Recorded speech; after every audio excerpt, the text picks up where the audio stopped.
A paz do Senhor a todos. Hoje nós vamos relembrar uma das batalhas mais insanas da Bíblia. E quando eu digo insana, é porque foi sobrenatural. Um homem, 450 profetas falsos, Monte Carmelo. Elias estava sozinho contra todo o sistema religioso corrupto de Israel. Os profetas de Baal tinham a rainha Jezabel do lado deles.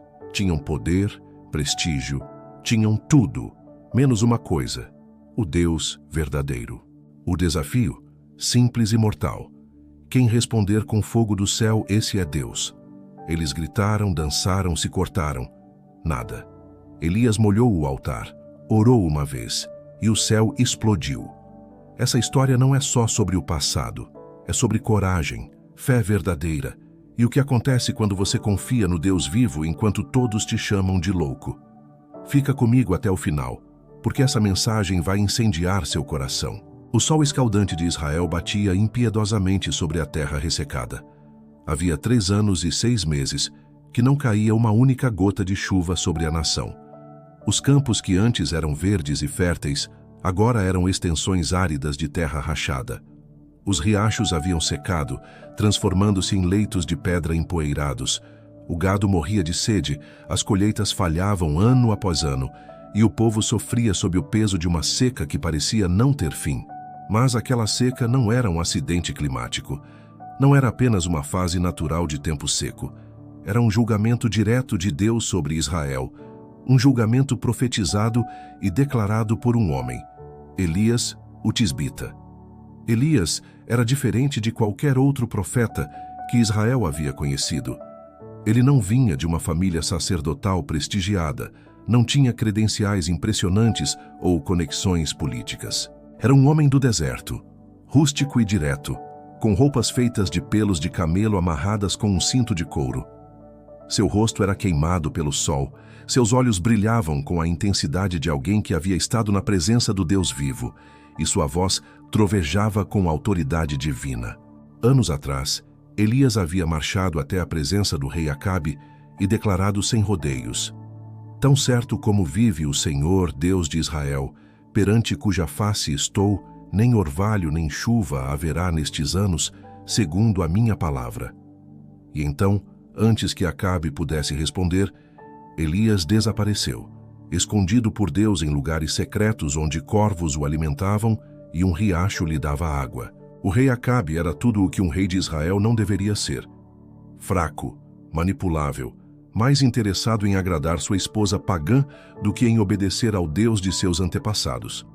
Ele havia se casado com Jezabel, uma princesa fenícia que trouxe consigo não apenas dotes e alianças políticas, mas algo muito mais perigoso: a adoração a Baal. Jezabel não era apenas uma adoradora passiva de ídolos, ela era uma evangelista fanática de sua religião pagã, determinada a erradicar completamente a adoração ao Deus de Israel e substituí-la pelo culto a Baal e a Aserá. Com o apoio passivo de Acabe, ela havia importado 450 profetas de Baal e 400 profetas de Aserá, sustentando-os à mesa real. Mais do que isso, ela havia começado uma campanha sistemática de extermínio contra os profetas do Senhor. Obadias, o mordomo do palácio, e secretamente um temente a Deus, havia arriscado sua vida para esconder 100 profetas do Senhor em cavernas, alimentando-os com pão e água, enquanto a perseguição de Jezabel varria a terra. Muitos outros não tiveram tanta sorte. Foram caçados, capturados e mortos. O culto ao verdadeiro Deus estava sendo sistematicamente destruído, e o povo de Israel, intimidado e confuso, começou a seguir a multidão em direção aos altares de Baal. Baal era o deus cananeu da tempestade, da fertilidade, do trovão e da chuva. Seus adoradores acreditavam que ele controlava o clima, que trazia as chuvas que faziam as colheitas crescerem. Os rituais de adoração a Baal eram selvagens e sensuais, envolvendo prostituição ritual, danças frenéticas e até mesmo, em momentos de desespero extremo, sacrifício de crianças. Era tudo o que a adoração ao Deus Santo de Israel não era: carnal, manipulador, baseado em tentar forçar os deuses a fazerem a vontade humana através de rituais mágicos. E agora, ironicamente, Enquanto Israel abandonava o Deus que realmente controlava as chuvas para adorar Baal, o suposto Deus das chuvas, não caía uma gota d'água do céu. A contradição era gritante, mas o povo estava cego demais para ver. Eles apenas sofriam, sem conectar sua apostasia com seu sofrimento. Durante aqueles 3 anos e meio, Elias permaneceu escondido. Primeiro junto ao ribeiro de Querite, onde corvos traziam-lhe pão e carne 2 vezes ao dia. Depois, na casa de uma viúva pobre em Sarepta, onde Deus milagrosamente multiplicou farinha e azeite para sustentá-los durante toda a fome. Elias testemunhou em primeira mão o sofrimento que a seca causava. Viu a viúva preparando-se para cozinhar sua última refeição antes de morrer de fome, viu seu filho ficar doente e morrer, e depois ser ressuscitado pelo poder de Deus através de Elias. Mas durante todo esse tempo, Elias sabia que aquilo não era o fim da história. Deus tinha um plano maior. A seca não era apenas punição, era preparação. Estava preparando o cenário para uma demonstração do poder de Deus tão dramática, tão inequívoca, que ninguém poderia negar quem era o verdadeiro Deus de Israel. E agora finalmente chegara o momento. A palavra do Senhor veio a Elias. Vai, apresenta-te a Acabe, porque darei chuva sobre a terra. Era hora de sair do esconderijo, hora de confrontar o rei corrupto e a rainha assassina. Hora de desafiar os 450 profetas de Baal e os 400 profetas de Azerá. Hora de forçar Israel a fazer uma escolha definitiva. Elias começou sua jornada de volta para Samaria, a capital de Israel, onde Acabe governava. Enquanto caminhava pelas terras devastadas, via em toda parte evidências da seca. Árvores mortas, poços vazios, aldeias abandonadas, onde as pessoas haviam migrado em busca de água e comida. O sofrimento era real e generalizado. Mas Elias sabia que o sofrimento espiritual era ainda pior. Uma nação inteira estava perdendo sua identidade, esquecendo seu Deus, vendendo sua herança por uma mentira brilhante. Acabe, enquanto isso, estava desesperado. A seca havia devastado não apenas seu povo, mas também seus próprios recursos. Os cavalos e mulas reais estavam morrendo de sede. Ele e Obadias haviam dividido o reino entre eles, cada um procurando desesperadamente por qualquer fonte de água onde pudessem manter vivos ao menos alguns dos animais reais. Foi durante essa busca que Obadias encontrou Elias no caminho. O mordomo caiu com o rosto em terra, tanto em reverência ao profeta, quanto em choque absoluto. És tu, meu senhor Elias? Perguntou, mal acreditando em seus olhos. Sou eu, respondeu Elias simplesmente. Vai e dize a teu senhor, eis que Elias está aqui. Obadias ficou aterrorizado. Por 3 anos e meio, Acabe havia procurado Elias em cada nação e reino, fazendo-os jurar que não o haviam visto. Jezabel havia colocado um preço na cabeça do profeta. E agora Elias queria que Obadias, o mordomo do palácio, fosse anunciar sua presença? Que pecado cometi? Perguntou Obadias. Para que entregues teu servo nas mãos de Acabe para me matar? Obadias tinha razão em temer. Se ele fosse a Acabe dizendo que Elias estava ali, e então o Espírito do Senhor arrebatasse Elias para outro lugar, como era conhecido por acontecer, Acabe certamente o mataria por trazer falsas esperanças. Mas Elias jurou: tão certo como vive o Senhor dos Exércitos, perante cuja face estou, deveras hoje me apresentarei a ele. Tranquilizado pelo juramento, Obadias foi até Acabe com a notícia. A reação do rei foi instantânea. Ele deixou tudo e correu ao encontro de Elias. Quando finalmente ficaram frente a frente, o rei corrupto e o profeta do deserto, as primeiras palavras de Acabe revelaram exatamente onde estava seu coração. És tu, perturbador de Israel? Acabe acusou, sua voz cheia de amargura e ressentimento. Em sua mente distorcida, Elias era o vilão. O profeta que havia declarado a seca era o responsável por todo o sofrimento. Não sua própria idolatria, não a perseguição de Jezabel aos profetas de Deus, não a apostasia nacional. Não, tudo era culpa de Elias por ousar pronunciar julgamento. A resposta de Elias foi como um raio cortando através da autoilusão de Acabe.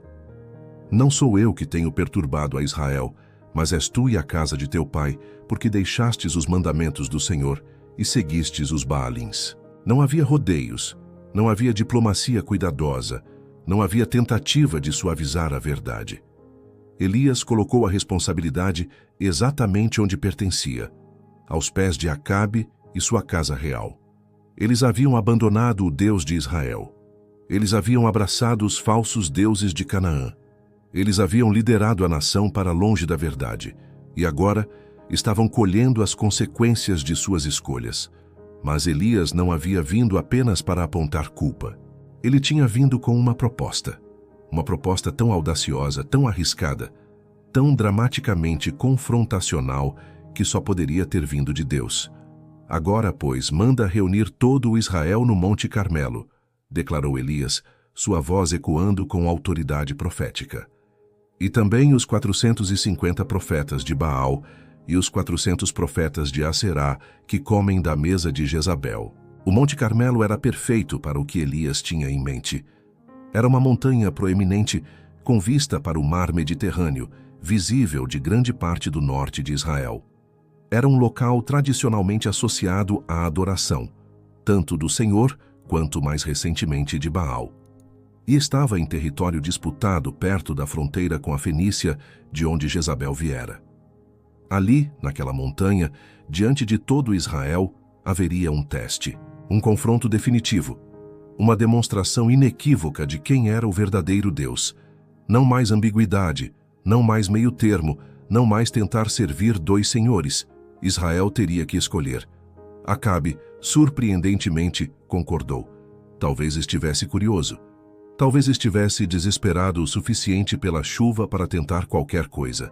Talvez Jezabel o tenha convencido de que seus profetas certamente derrotariam este rebelde solitário do deserto. Seja qual for o motivo, ele enviou mensageiros por todo Israel, convocando o povo e os profetas de Baal ao Monte Carmelo. O palco estava montado para o confronto mais dramático entre o verdadeiro e o falso, entre o poder real e a ilusão convincente, entre o Deus vivo e os ídolos mortos. Um profeta contra 450. Mas como Elias sabia muito bem, quando Deus está do seu lado, um se torna maioria. O Monte Carmelo se encheu de pessoas como nunca antes. De todas as tribos de Israel eles vieram. Fazendeiros que haviam perdido suas colheitas, pastores cujos rebanhos haviam minguado, comerciantes cujos negócios haviam falido, famílias inteiras desesperadas por qualquer sinal de esperança. Subiam a montanha com rostos queimados pelo sol implacável, corpos enfraquecidos pela fome prolongada, mas com algo mais profundo em seus olhos, uma mistura de curiosidade, medo e talvez para alguns um lampejo de esperança de que algo extraordinário estava prestes a acontecer. Do outro lado, os 450 profetas de Baal chegaram em grande estilo, vestidos com suas túnicas cerimoniais coloridas, carregando seus implementos rituais, exalando confiança e arrogância. Eram bem alimentados, bem vestidos, sustentados pela mesa real, enquanto o resto da nação passava fome. Representavam o establishment religioso, o status quo, a religião oficial sancionada pelo palácio. Eram muitos, eram poderosos, eram respeitados ou temidos, e estavam absolutamente certos de que seus rituais funcionariam. É interessante notar que os 400 profetas de Aserá não vieram. Talvez Jezabel, pressentindo perigo, os tenha mantido afastados. Ou talvez até mesmo eles reconhecessem que algo perigoso estava acontecendo e não quisessem se envolver. Mas os profetas de Baal vieram em força total, 450 homens prontos para defender sua divindade e seu modo de vida lucrativo. E então havia Elias, sozinho, um homem contra 450, sem apoio institucional, sem recursos, sem multidão de seguidores. Apenas um profeta solitário vestido com pelos de camelo, em pé na montanha com nada além da palavra de Deus e uma fé inabalável. Quando a multidão estava reunida, quando todos os olhos estavam voltados para aquela cena improvável, Elias deu um passo à frente. Sua voz, fortalecida por anos no deserto e pela autoridade do Deus que o havia enviado, ecoou através da montanha. Até quando cocheareis entre dois pensamentos? Trovejou ele, suas palavras cortando direto ao coração da questão. Se o Senhor é Deus, segui-o. Se é Baal, segui-o. A metáfora era perfeita e penetrante. Cochear entre dois pensamentos. Era exatamente o que Israel vinha fazendo, tentando servir ao Senhor e a Baal simultaneamente, mantendo um pé em cada campo, hedging their bets, por assim dizer. Quando as coisas iam bem, agradeciam a ambos. Quando iam mal, oravam a ambos. Queriam a bênção do Deus verdadeiro sem o compromisso de adorá-lo exclusivamente, mas aquela abordagem era impossível. Deus não compartilha sua glória com ídolos. Não pode haver meio termo entre verdade e mentira, entre o Criador e a criação, entre o Deus vivo e deuses mortos feitos por mãos humanas. Israel tinha que escolher. Era hora de parar de cochear e ficar firme. O povo não respondeu nada. Silêncio pesado caiu sobre a multidão. Eles sabiam que Elias estava certo, mas também sabiam das consequências de escolher o Senhor publicamente. Jezabel havia deixado muito claro o que acontecia aos adoradores do Deus de Israel. O medo os paralisava, assim como a culpa e a confusão espiritual. Elias continuou, não intimidado pelo silêncio. Só eu fiquei dos profetas do Senhor, declarou, sua solidão ecoando como uma acusação contra aquela geração que havia permitido que os profetas de Deus fossem sistematicamente eliminados. Mas os profetas de Baal são 450 homens. A disparidade era óbvia para todos. 1 contra 450. Pelas probabilidades humanas, não havia competição. Mas Elias estava prestes a demonstrar que quando se trata do verdadeiro Deus, números não significam nada. Deem-nos 2 novilhos, propôs Elias, estabelecendo os termos do desafio. Eles escolham um para si, dividam-no em pedaços e o ponham sobre a lenha, mas não lhe ponham fogo. Eu prepararei o outro novilho e o porei sobre a lenha, mas não lhe porei fogo. Então invocai o nome do vosso Deus, e eu invocarei o nome do Senhor. O Deus que responder por fogo, esse é que é Deus. Era um teste perfeito, simples e direto, sem possibilidade de trapaça ou engano. 2 ofertas idênticas, 2 altares, nenhum fogo natural. Que o verdadeiro Deus demonstre seu poder enviando fogo do céu. E era particularmente apropriado porque Baal era supostamente o deus das tempestades, do trovão e do raio. Se alguém deveria ser capaz de enviar fogo do céu, seria ele, certo? O povo, finalmente encontrando sua voz, respondeu: é boa esta palavra. Até eles podiam ver a justiça e clareza do teste. Não haveria ambiguidade, não haveria espaço para interpretação. O poder seria demonstrado ou não seria. A verdade seria revelada. Elias, com graça generosa, ou talvez com estratégia divina, permitiu que os profetas de Baal fossem primeiro. Escolhei para vós outros um novilho, e preparai o primeiro, porque sois muitos, disse ele. Invocai o nome do vosso Deus, mas não ponhais fogo. Os profetas de Baal aceitaram a oferta avidamente. Eles tinham números do seu lado, tinham o apoio do palácio, tinham anos de prática em seus rituais elaborados. Certamente seu Deus responderia. Certamente eles demonstrariam seu poder diante de todo Israel e humilhariam este profeta rebelde. Eles pegaram o novilho que lhes foi dado, prepararam-no cuidadosamente, colocaram-no sobre a lenha. Então, começaram seus rituais. Ó Baal, responde-nos, gritavam suas vozes subindo em coro. Ó Baal, responde-nos. Começaram pela manhã, invocando o nome de seu Deus com crescente fervor. Dançavam ao redor do altar que haviam feito, movendo-se em padrões rituais transmitidos através de gerações de adoração pagã. Suas vozes se erguiam em cânticos. Suas mãos se estendiam para o céu, seus corpos se curvavam e se erguiam em súplica dramática. Mas não houve resposta. Nenhuma voz. Ninguém que respondesse. Ninguém que atendesse. O céu permaneceu silencioso. O altar permaneceu frio. A lenha não se acendeu. À medida que a manhã avançava para o meio-dia, o desespero dos profetas de Baal começou a se manifestar. Eles gritavam mais alto, dançavam mais freneticamente, invocavam com mais intensidade. Suor escorria de seus rostos sob o sol do meio-dia.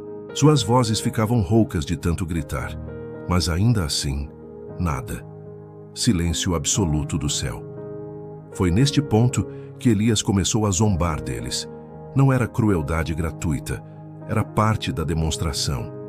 Ele estava expondo a futilidade da adoração de ídolos, revelando a impotência dos falsos deuses através de sarcasmo mordaz. Gritai em altas vozes, provocou Elias, sua voz carregada de ironia. Porque ele é um Deus. Pode ser que esteja meditando ou atendendo a alguma necessidade ou de viagem, ou a dormir e despertará. A zombaria era devastadora, porque tocava em algo que todos sabiam, mas ninguém dizia em voz alta. Baal era tratado como se fosse simplesmente um humano poderoso, não uma divindade verdadeiramente transcendente. Talvez estivesse ocupado com outras coisas. Talvez estivesse no banheiro. A frase atendendo a alguma necessidade era um eufemismo educado. Talvez estivesse viajando, atendendo outros adoradores em outras terras. Talvez estivesse cochilando e precisasse ser acordado. A implicação era clara e humilhante. Se seu Deus precisa ser acordado, se pode ser distraído, se tem limitações humanas, então não é realmente Deus coisa alguma. É apenas uma projeção de imaginações humanas, um ídolo sem poder real. Os profetas de Baal, picados pela zombaria e agora desesperados, intensificaram seus esforços. Eles gritaram em altas vozes e se retalhavam com facas e com lancetas, segundo o seu costume, até derramarem sangue sobre si. Este era o lado sombrio da adoração a Baal. Acreditava-se que derramar seu próprio sangue poderia mover os deuses à ação, que a automutilação demonstrava sinceridade e devoção extremas. Era uma religião de manipulação, tentando forçar as divindades a responder através de demonstrações cada vez mais dramáticas de compromisso. Sangue escorria de seus corpos enquanto se cortavam. Suas roupas ficaram manchadas de vermelho.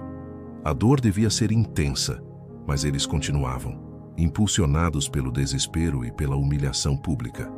Diante de todo Israel, sua religião estava sendo exposta como impotente. Eles não podiam permitir isso. Tinham que fazer Baal responder. Mas Baal não respondeu. Porque Baal não podia responder. Porque Baal não existia como ser real com poder genuíno. Era apenas uma ideia, um conceito, uma personificação de forças naturais que as pessoas não entendiam e tentavam controlar através de rituais. O texto bíblico registra com ironia penetrante: porém não houve voz, nem resposta, nem atenção alguma. 3 negativas enfáticas. Nenhuma voz falando do céu. Nenhuma resposta aos gritos e súplicas. Nenhuma atenção de qualquer ser consciente aos rituais sangrentos acontecendo abaixo. A tarde avançava, e os profetas de Baal continuavam sua dança frenética e desesperada. Das 6 da manhã até as 3 da tarde, 9 horas completas de invocações, gritos, danças, automutilação e súplicas cada vez mais histéricas. Seus corpos estavam exaustos, suas vozes quase extintas. Seu sangue manchava o chão ao redor do altar frio e inerte. Mas ainda assim, nada. O silêncio do céu era ensurdecedor. Finalmente, quando a hora do sacrifício da tarde chegou, o momento tradicional em Israel quando se oferecia o holocausto vespertino no templo, Elias deu um passo à frente. Chegai-vos a mim, chamou ele, e todo o povo se aproximou. A multidão que havia observado o espetáculo patético dos profetas de Baal por horas, agora se aglomerava ao redor de Elias com renovado interesse e talvez uma pontinha de esperança. O que Elias fez primeiro era profundamente simbólico e carregado de significado nacional. Ele pegou 12 pedras que eram conforme o número das tribos dos filhos de Jacó, ao qual veio a palavra do Senhor dizendo: Israel será o teu nome. Aquelas 12 pedras eram mais do que material de construção. Eram uma declaração, um lembrete, uma profecia silenciosa.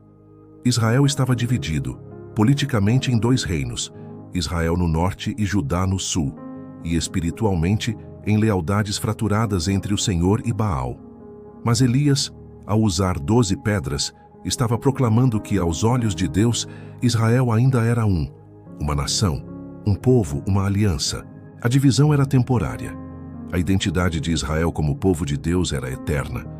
Com essas 12 pedras, Elias reconstruiu o altar do Senhor, que estava em ruínas.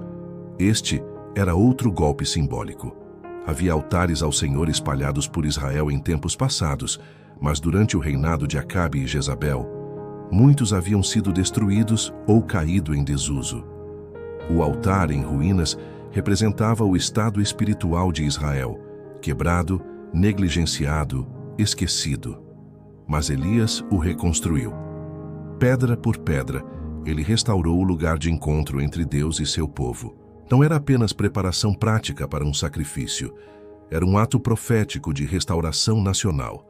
Ele estava dizendo sem palavras: o relacionamento entre Israel e seu Deus pode ser reconstruído. Não é tarde demais. As ruínas podem ser restauradas. Ao redor do altar, Elias cavou uma valeta. O texto diz que era como para conter 2 medidas de semente, grande o suficiente para comportar cerca de 15 litros de água.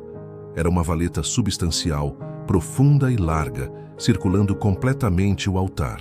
Então Elias arrumou a lenha sobre o altar da maneira apropriada. Cada passo era feito corretamente, de acordo com as instruções que Deus havia dado a Israel através de Moisés séculos antes. Não havia improviso, não havia atalhos. Elias estava demonstrando que a adoração verdadeira segue os padrões de Deus, não as inovações humanas. O novilho foi preparado, cortado em pedaços e colocado cuidadosamente sobre a lenha. Tudo estava pronto para o sacrifício. E então Elias fez algo completamente surpreendente, algo que desafiava toda a lógica. Enchei 4 cântaros de água, ordenou ele, e derramai-a sobre o holocausto e sobre a lenha. A multidão deve ter ficado boquiaberta. Água? Ele queria que colocassem água no altar? Isso era exatamente o oposto do que se faria para acender um fogo. E não apenas um pouco de água. 4 grandes jarros cheios. Os servos foram buscar água, provavelmente do mar Mediterrâneo, que não ficava muito longe, já que certamente não havia água doce disponível depois de 3 anos e meio de seca, e a despejaram sobre o altar. A água encharcou a carne, ensopou a lenha, escorreu pelas pedras do altar. E Elias não estava satisfeito com apenas uma vez. Fazei-o segunda vez, instruiu. E eles fizeram, derramando mais 4 jarros de água. A lenha agora estava completamente molhada, impossível de acender por meios naturais. Fazei-o terceira vez, ordenou Elias. E pela terceira vez, mais água foi derramada sobre o altar. 12 jarros no total.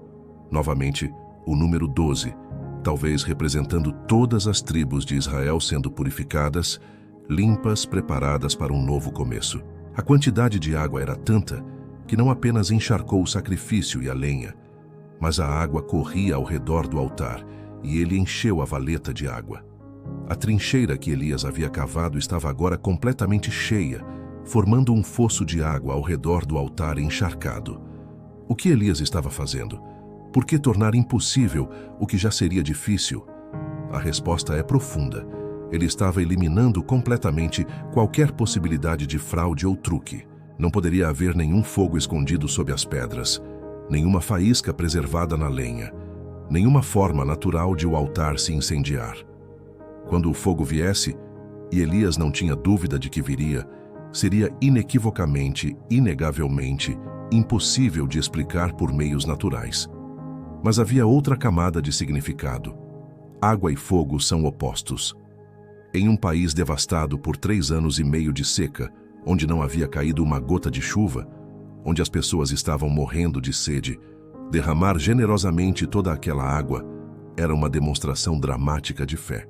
Elias estava dizendo com suas ações: a água está voltando, a seca está terminando, e quando Deus se mover, ele demonstrará controle tanto sobre a água quanto sobre o fogo, tanto sobre a seca quanto sobre a chuva. A cena estava agora completamente montada. De um lado, o altar frio de Baal, manchado com o sangue dos profetas que haviam se mutilado inutilmente. Do outro lado, o altar reconstruído do Senhor, encharcado com água, aparentemente impossível de acender.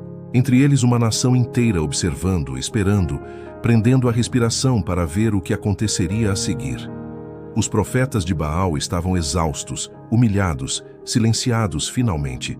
Suas roupas estavam rasgadas e manchadas de sangue. Seus corpos tremiam de exaustão após 9 horas de esforço frenético sem resultado. A confiança arrogante com que haviam começado o dia havia evaporado completamente, substituída por vergonha e talvez o primeiro despertar de dúvidas sobre os deuses a quem haviam dedicado suas vidas. O povo de Israel também havia mudado. A longa demonstração da impotência de Baal, seguida pela preparação deliberada e cuidadosa de Elias, havia criado uma expectativa palpável. Algo estava prestes a acontecer, algo decisivo, algo que mudaria tudo. E Elias, em pé ao lado do altar encharcado, estava prestes a demonstrar que o Deus de Israel não era como Baal. Não precisava ser acordado, não poderia ser distraído, não estava viajando ou ocupado com outras coisas. Ele estava presente, poderoso, e prestes a responder de uma forma que ninguém jamais esqueceria. O sol começava a descer em direção ao horizonte. Longas sombras se estendiam sobre o Monte Carmelo. O momento da verdade havia chegado. E ao contrário dos profetas de Baal que haviam gritado e se contorcido por horas, Elias estava prestes a orar uma oração surpreendentemente curta, simples e poderosa. Não haveria danças selvagens, não haveria gritos histéricos, não haveria automutilação ou manipulação. Apenas um homem falando com seu Deus confiante de que seria ouvido certo, de que seria respondido, sabendo que a glória de Deus estava prestes a ser revelada de forma tão poderosa que transformaria uma nação inteira em um único momento flamejante. Elias se aproximou do altar encharcado. Não havia pressa em seus movimentos, não havia pânico ou ansiedade em seu semblante. Ele havia passado anos na presença de Deus, escondido junto ao ribeiro, isolado na casa da viúva, caminhando pelas solidões do deserto.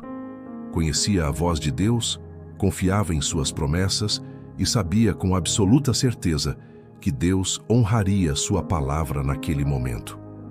A multidão ficou completamente silenciosa. Milhares de pessoas, que momentos antes murmuravam e conversavam, agora prendiam a respiração. Até os profetas de Baal, ensanguentados e exaustos, pararam para observar. O ar parecia eletrificado com expectativa. E então Elias começou a orar. Não foi uma invocação longa e elaborada. Não foi um ritual complexo transmitido através de gerações. Foi uma oração direta, pessoal, profundamente teológica, durando talvez apenas 1 minuto. Mas cada palavra era carregada de significado e poder. Senhor, Deus de Abraão, de Isaque e de Israel, começou Elias, e com essas primeiras palavras, ele já havia estabelecido algo crucial. Ele não estava invocando uma força natural impessoal ou um espírito tribal local. Estava se dirigindo ao Deus da aliança, ao Deus que havia escolhido os patriarcas, ao Deus que tinha um relacionamento histórico e pessoal com Israel. Este era o Deus que fez promessas e as cumpriu, que chamou Abraão de sua terra, que abençoou Isaque, que lutou com Jacó e mudou seu nome para Israel. Manifeste-se hoje que tu és Deus em Israel, continuou Elias. Esta era a questão central, não o orgulho ferido de Elias, não a competição entre profetas, mas a questão fundamental de quem realmente era Deus. Israel havia se tornado confuso, pensando que Baal e o Senhor podiam ser servidos simultaneamente. Ou pior, que talvez Baal fosse até mais poderoso em certas áreas como controlar o clima. Aquela confusão precisava ser definitivamente resolvida.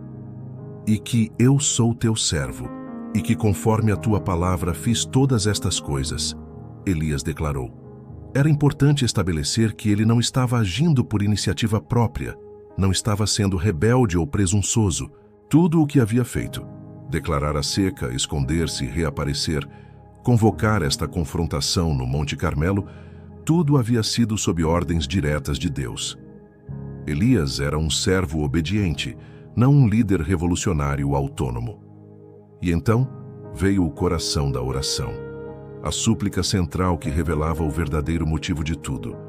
Responde-me, Senhor, responde-me, para que este povo saiba que tu, Senhor, és Deus e que a ti fizeste retornar o coração deles. Note a compaixão nessas palavras. Elias não estava pedindo que Deus destruísse o povo rebelde. Não estava buscando vingança contra aqueles que haviam abandonado a Deus. Seu coração estava quebrantado pela condição espiritual de Israel, e ele ansiava por ver seus corações voltarem para Deus. Responde-me, para que este povo saiba. Era tudo sobre revelar Deus ao povo, sobre trazê-los de volta ao relacionamento de aliança que haviam abandonado. E a última frase era ainda mais reveladora: e que a ti fizeste retornar o coração deles. Elias reconhecia algo profundo sobre conversão e retorno a Deus. Não é primariamente um esforço humano. É Deus quem vira os corações. É sua iniciativa, seu poder, sua graça que traz pessoas de volta para Ele. O povo não podia salvar a si mesmo. Precisava que Deus os salvasse, os voltasse, os restaurasse. A oração terminou. Silêncio total. E então caiu o fogo do Senhor. Não foi um processo gradual. Não foi uma pequena chama que começou e cresceu lentamente. Foi uma explosão súbita e devastadora de fogo celestial que caiu do céu como um raio, mas muito mais intenso, muito mais poderoso, muito mais sobrenatural. O fogo consumiu o holocausto, e a lenha e as pedras e a terra. Não apenas queimou a carne e a madeira, que seria o esperado de qualquer fogo normal, mas derreteu ou vaporizou as próprias pedras do altar e o solo ao redor. O calor devia ser inimaginável, a intensidade além de qualquer coisa que fogo natural poderia produzir. E mais, e ainda lambeu a água que estava na valeta. A água que Elias havia tão dramaticamente despejado, a água que preenchia a trincheira ao redor do altar, simplesmente evaporou instantaneamente sob o poder daquele fogo divino.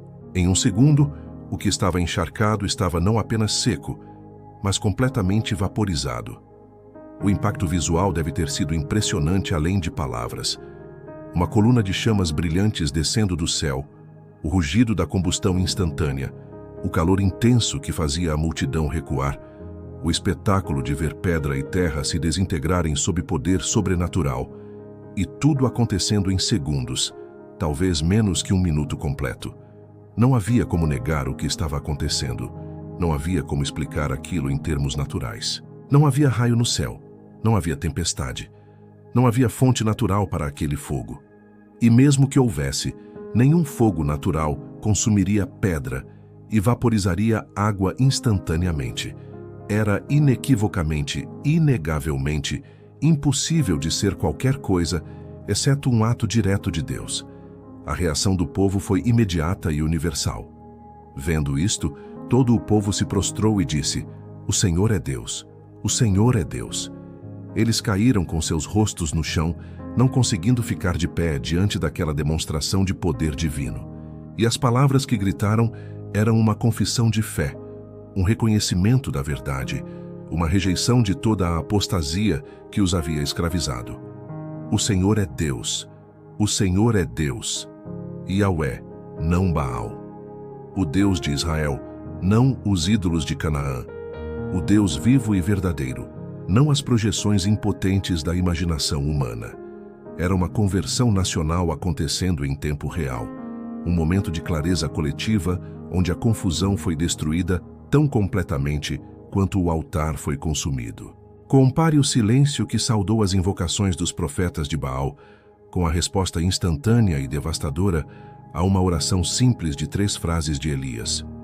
Compare as 9 horas de gritos, danças, automutilação e súplicas histéricas que não produziram nada com 60 segundos de oração calma e confiante que trouxe fogo do céu. O contraste não poderia ser mais claro ou mais definitivo. Os profetas de Baal devem ter ficado horrorizados. Sua fraude estava exposta. Sua impotência estava revelada. Suas vidas inteiras dedicadas a um Deus que não existia estavam mostradas como uma tragédia de engano autoimposto. E pior, Eles sabiam o que tradicionalmente acontecia a falsos profetas em Israel. A lei de Moisés era clara sobre seu destino. Elias, agora com a autoridade moral e espiritual de um profeta vindicado, deu uma ordem terrível, mas necessária. Lançai mão dos profetas de Baal, que nenhum deles escape. O povo, ainda prostrado em reverência, mas também energizado pela clareza do que haviam testemunhado, obedeceu. Os 450 profetas foram capturados, e Elias os fez descer ao ribeiro de Quizon, e ali os matou. Era um julgamento severo, brutal até para sensibilidades modernas. Mas no contexto daquela época, fazia sentido de várias formas. Primeiro, era a aplicação da lei de Moisés, que requeria a execução de falsos profetas que levavam Israel à idolatria. Segundo, aqueles homens não eram vítimas inocentes. Eram colaboradores ativos na perseguição de Jezabel aos profetas do Senhor, participantes na apostasia nacional que havia trazido o julgamento da seca. Terceiro, e talvez mais importante, era um ato de cirurgia espiritual, removendo a infecção que havia quase matado o paciente. É importante notar que Elias não executou todo o povo que havia adorado Baal, apenas os líderes, os que ativamente promoviam e lucrariam com a falsa religião. O povo comum, enganado e confuso, foi poupado e tinha agora a oportunidade de voltar genuinamente para Deus. O ribeiro de Quizon, que provavelmente estava seco ou quase seco após anos de estiagem, tornou-se o local de execução. Foi ali que Israel foi purificado daquela liderança corrupta, onde o câncer da falsa profecia foi cortado fora do corpo nacional. Mas a história ainda não estava terminada.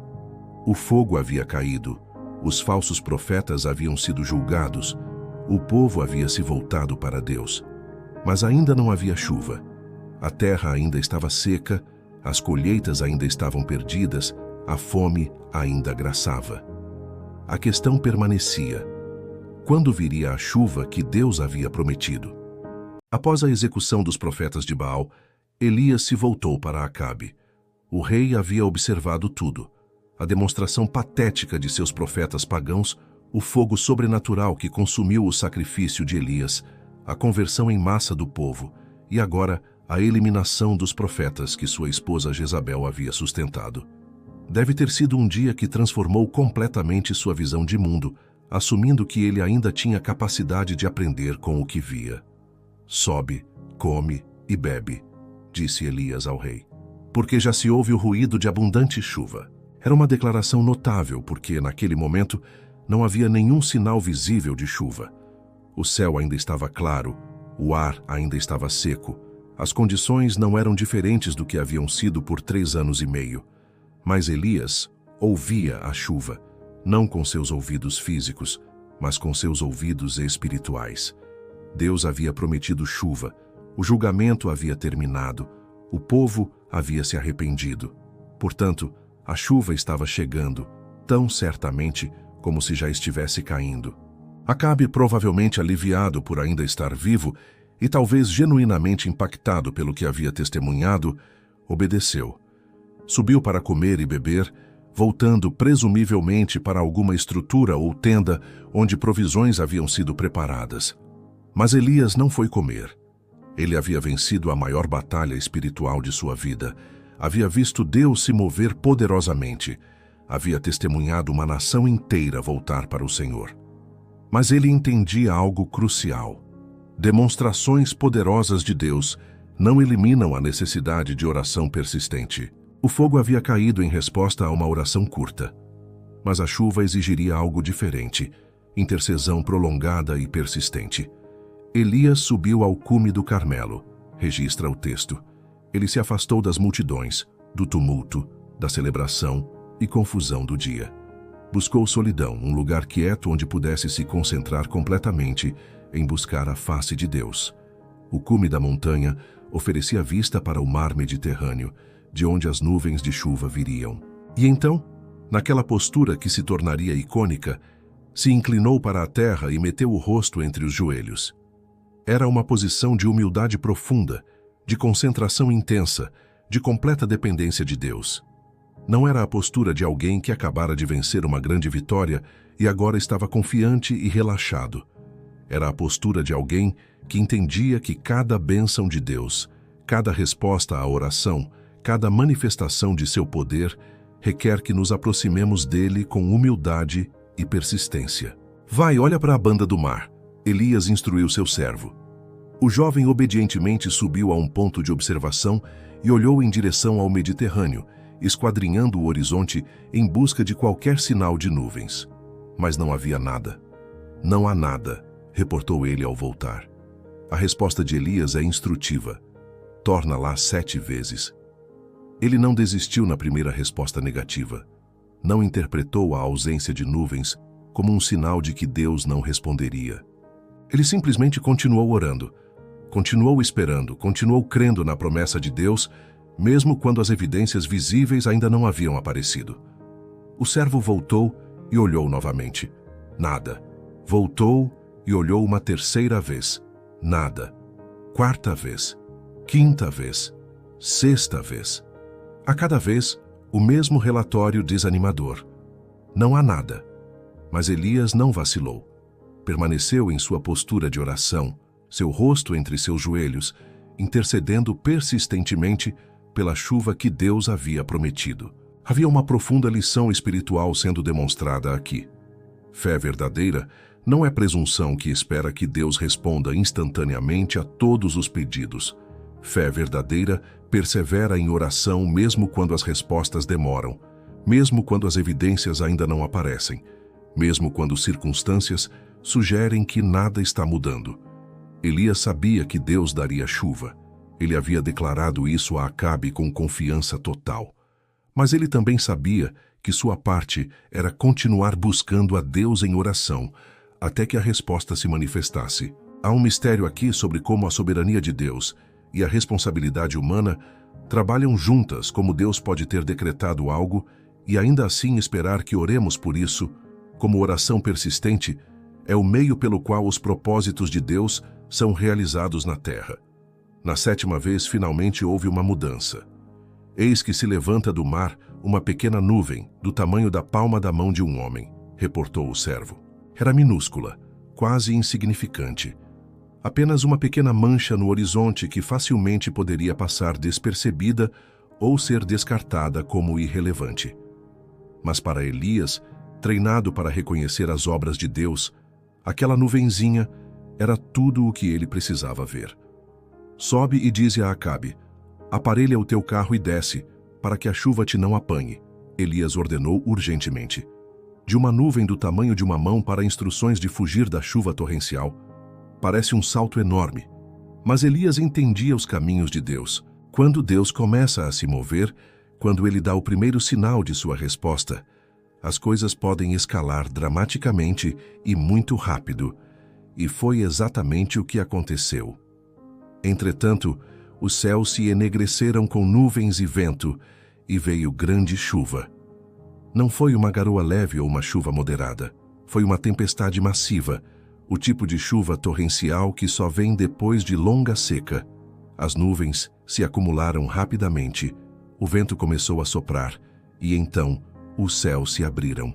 Imagine a cena. Pessoas que não haviam visto chuva por 3 anos e meio de repente sendo encharcadas por uma tempestade. Fazendeiros levantando seus rostos para o céu, deixando a água lavar anos de poeira e desespero. Crianças que talvez nem se lembrassem de como era a chuva, agora gritando de alegria enquanto brincavam nos primeiros riachos se formando na terra seca.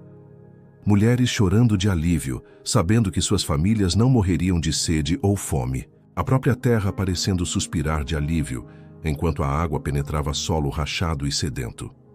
Acabe subiu ao carro e foi para Jezreel, cerca de 30 quilômetros de distância.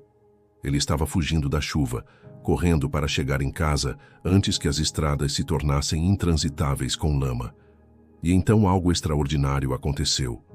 A mão do Senhor estava sobre Elias, o qual cingiu os lombos e correu adiante de Acabe até a entrada de Jezreel. O profeta, que devia estar fisicamente exausto após os eventos dramáticos do dia, foi sobrenaturalmente energizado por Deus. Ele ajustou suas roupas, cingir os lombos era a preparação para a corrida rápida, e correu.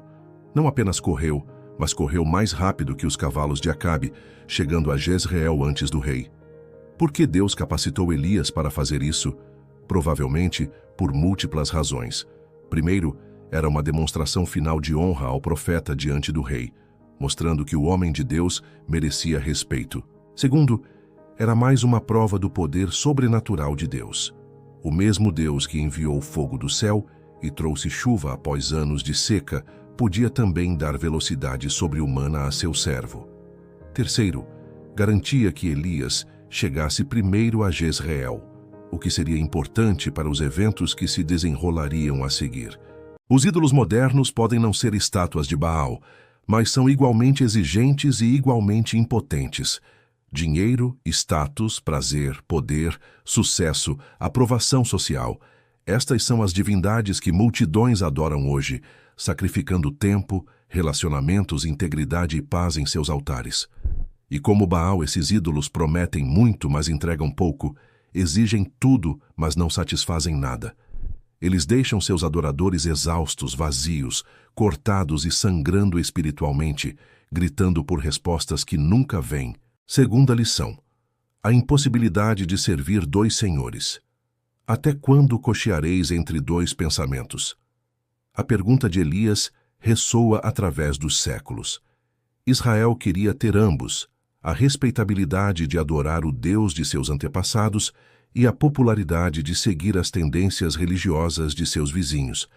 Queriam a bênção de Deus sem o compromisso exclusivo que ele exige. Queriam seguro espiritual, cobrindo suas apostas, adorando múltiplas divindades. Mas Jesus, mais tarde, ecoaria o mesmo princípio. Ninguém pode servir a dois senhores. Não é possível estar totalmente comprometido com Deus e simultaneamente totalmente comprometido com o mundo. Não é possível buscar primeiro o reino de Deus e também buscar primeiro riqueza, ou prazer, ou aprovação humana. Em algum ponto, uma escolha deve ser feita. E adiar essa escolha é em si uma escolha. É escolher não escolher Deus completamente. O Monte Carmelo forçou aquela escolha. Não havia mais meio termo, não havia mais ambiguidade. O povo teve que declarar: o Senhor é Deus. Não o Senhor é um Deus entre muitos. Ou no Senhor e Baal são ambos úteis em diferentes circunstâncias.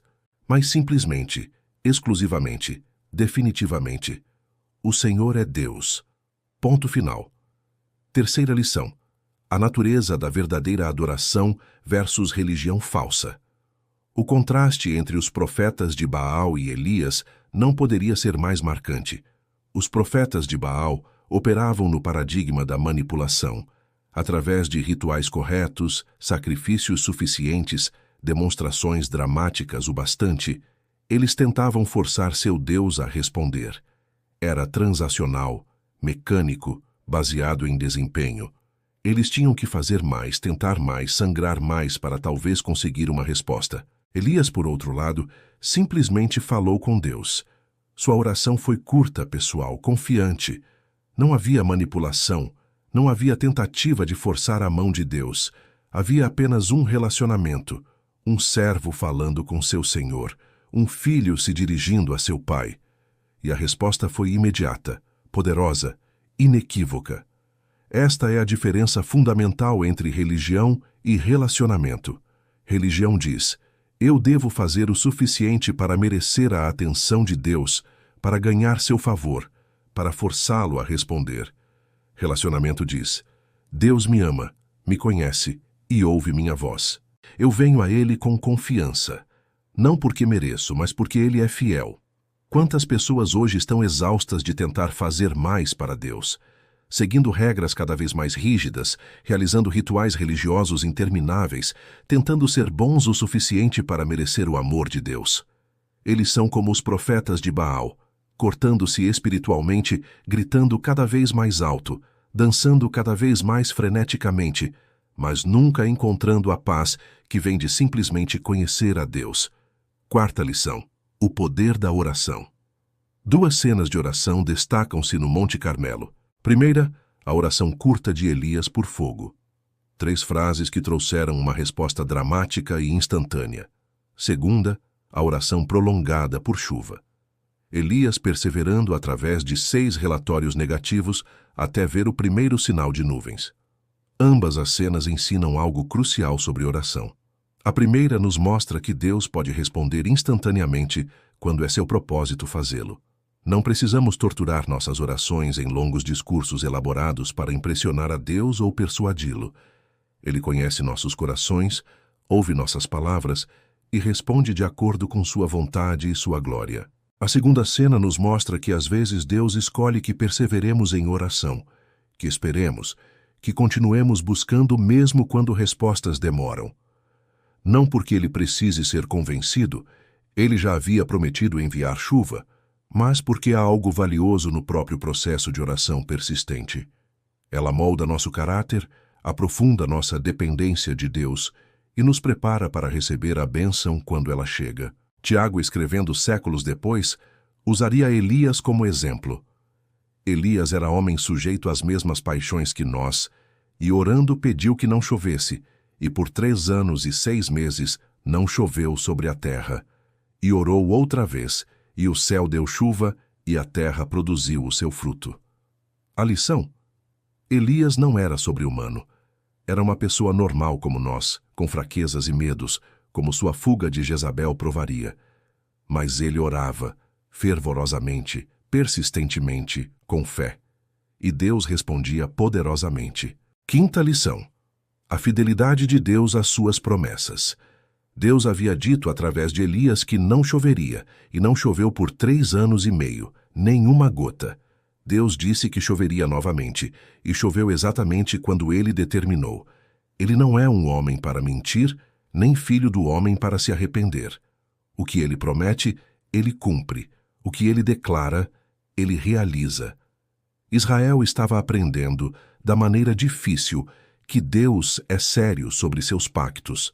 Ele havia alertado através de Moisés, séculos antes, que se Israel se voltasse para outros deuses, os céus se fechariam e não haveria chuva. Isso não era apenas uma ameaça vazia, era uma promessa que ele cumpriria, porque cumpre todas as suas promessas, tanto as de bênção quanto as de julgamento. Mas a boa notícia era que suas promessas de restauração eram igualmente certas. Quando Israel se arrependesse, quando voltasse para ele com todo o coração, ele os restauraria. O fogo que caiu, seguido pela chuva que veio, eram demonstrações duplas da fidelidade de Deus, fiel em julgamento quando necessário, fiel em misericórdia quando há arrependimento. Sexta lição: a importância de momentos decisivos. O Monte Carmelo foi um ponto de virada, um momento onde uma nação inteira teve que fazer uma escolha clara. Deus, em sua sabedoria, periodicamente cria tais momentos, momentos onde a ambiguidade é removida, onde as escolhas se tornam cristalinas, onde não podemos mais adiar ou evitar a decisão. Para Israel, naquele dia, a pergunta era simples: quem é Deus, o Senhor ou Baal? A resposta não poderia ser mais clara. O fogo não caiu no altar de Baal apesar de 9 horas de invocações. O fogo caiu instantaneamente no altar do Senhor. A conclusão era óbvia até para uma criança. Em nossas vidas, Deus também cria momentos do Monte Carmelo, momentos onde devemos escolher, onde não podemos mais ficar em cima do muro. Podem ser menos dramáticos que fogo caindo do céu, mas são igualmente decisivos. E como respondemos nesses momentos molda o curso de nossas vidas. Sétima lição: o custo da liderança espiritual. Elias pagou um preço pessoal alto por sua fidelidade. Passou anos escondido, isolado de sociedade normal. Viveu como fugitivo, com um preço sobre sua cabeça. Enfrentou sozinho uma multidão de profetas inimigos. Arriscou tudo em uma demonstração pública, onde, se Deus não tivesse respondido, ele teria sido desacreditado e provavelmente morto. Verdadeira liderança espiritual sempre tem um custo. Requer coragem para ficar sozinho quando necessário, sabedoria para saber quando confrontar e quando esperar, força para perseverar através de oposição e desânimo. Elias demonstrou todas essas qualidades, mas não sem luta pessoal e sacrifício. Oitava lição: a restauração é possível. Apesar de anos de apostasia, apesar da perseguição sistemática dos profetas de Deus, apesar da corrupção infiltrando até os níveis mais altos de liderança, restauração era ainda possível. Um dia no Monte Carmelo, e o coração de uma nação se voltou. Uma demonstração do poder de Deus e anos de confusão espiritual foram desfeitos. Isso oferece esperança tremenda. Não importa quão longe um indivíduo ou nação se desviou, não importa quão profundamente enraizada a apostasia se tornou, Deus pode restaurar. Ele pode trazer as pessoas de volta. Ele pode renovar compromissos quebrados. Ele pode reconstruir altares em ruínas. A condição, porém, é clara: deve haver arrependimento genuíno. O Senhor é Deus, não pode ser apenas palavras vazias gritadas em um momento emocional. Deve ser uma confissão sincera, que leva à mudança real de vida e lealdade.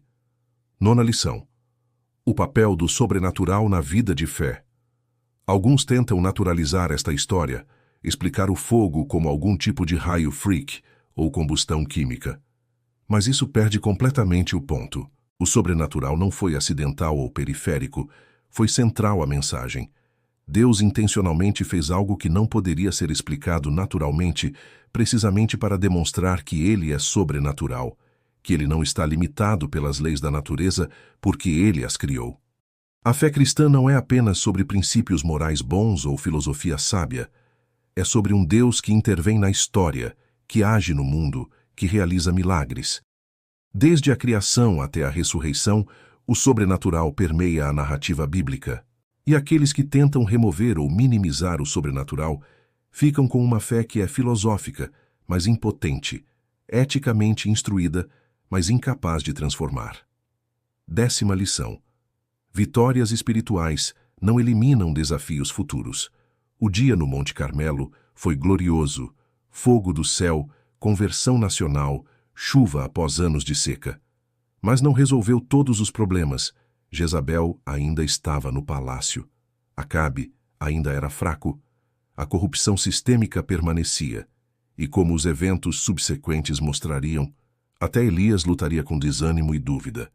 Isso é importante entender, porque às vezes esperamos que uma grande experiência espiritual, um avivamento poderoso, uma resposta dramática à oração, uma conversão emocional, resolva permanentemente todos os nossos problemas. Mas a vida de fé é uma jornada, não um destino único. Há montanhas e vales, vitórias e lutas, momentos de glória como o Monte Carmelo e momentos de escuridão como a caverna onde Elias se esconderia depois.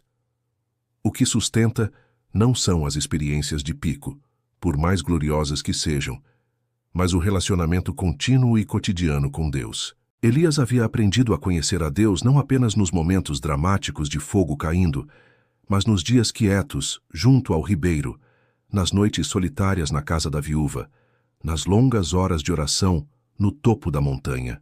O Monte Carmelo permanece até hoje no norte de Israel, uma montanha verde e proeminente com vista para o Mediterrâneo.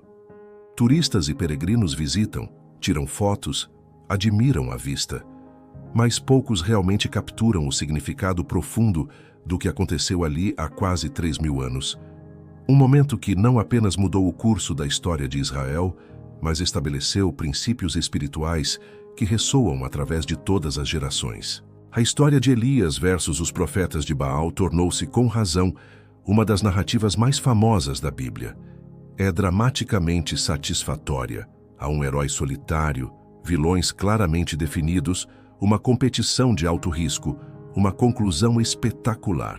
Mas é muito mais que uma boa história.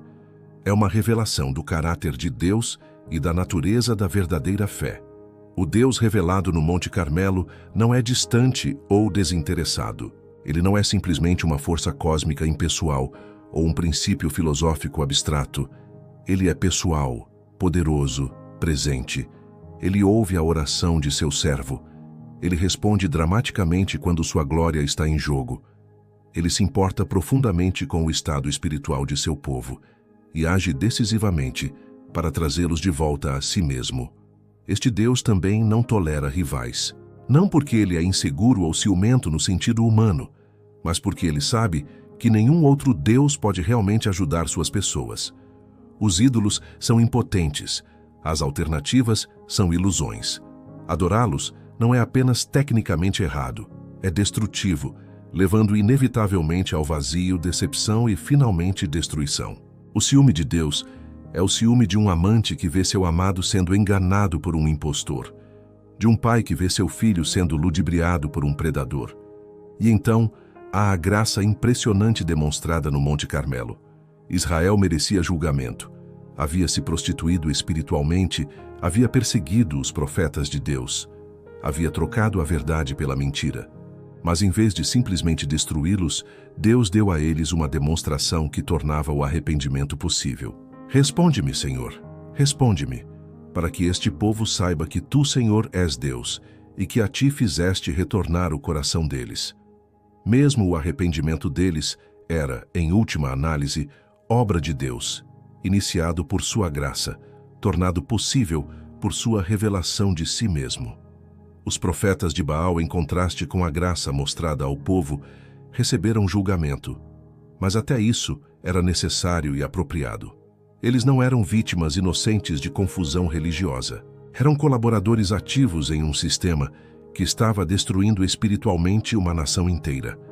Eram sustentados pela mesa de Jezabel, enquanto ela sistematicamente assassinava os profetas do Senhor. Seu julgamento era justiça, não crueldade. A tradição judaica olha para Elias com reverência especial. Ele é visto como o precursor do Messias, aquele que virá antes do grande e terrível dia do Senhor, para converter o coração dos pais aos filhos e o coração dos filhos aos pais. Até hoje, em celebrações da Páscoa judaica, um lugar é reservado para Elias. Uma porta é aberta, esperando que ele venha anunciar a redenção final. Os cristãos veem conexões entre Elias e João Batista, que veio no espírito e poder de Elias para preparar o caminho para Jesus. João, como Elias, confrontou corajosamente liderança corrupta.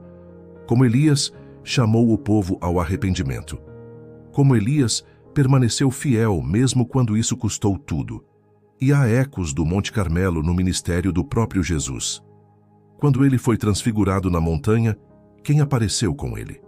Moisés e Elias, os dois grandes profetas do Antigo Testamento. Quando Jesus realizou milagres, alguns pensaram que Elias havia retornado.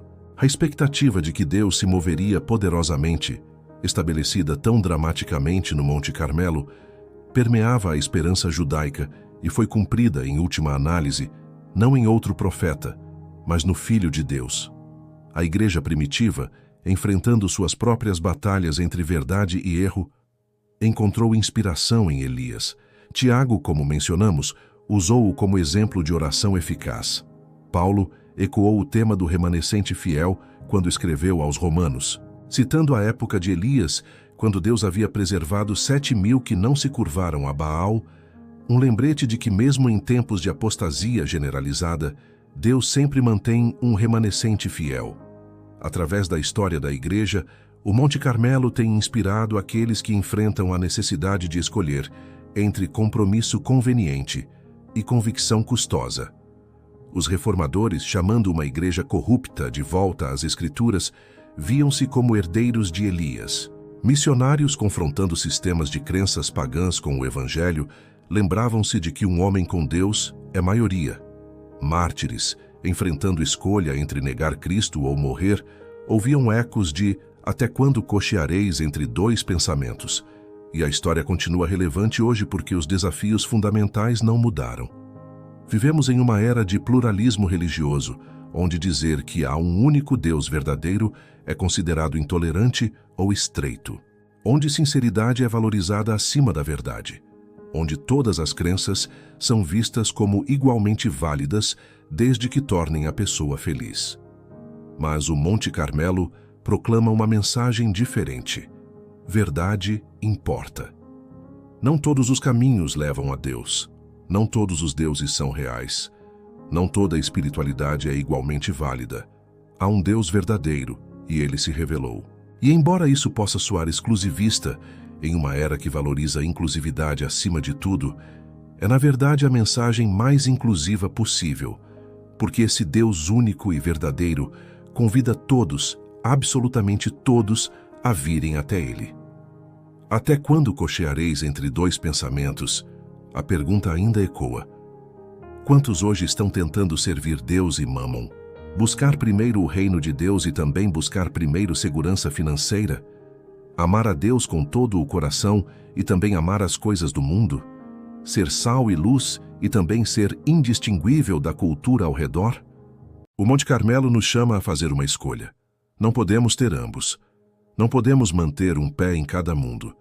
Em algum ponto, devemos decidir: o Senhor é Deus ou não é? Jesus é o caminho, a verdade e a vida, ou não é? A Bíblia é a palavra de Deus confiável, ou não é?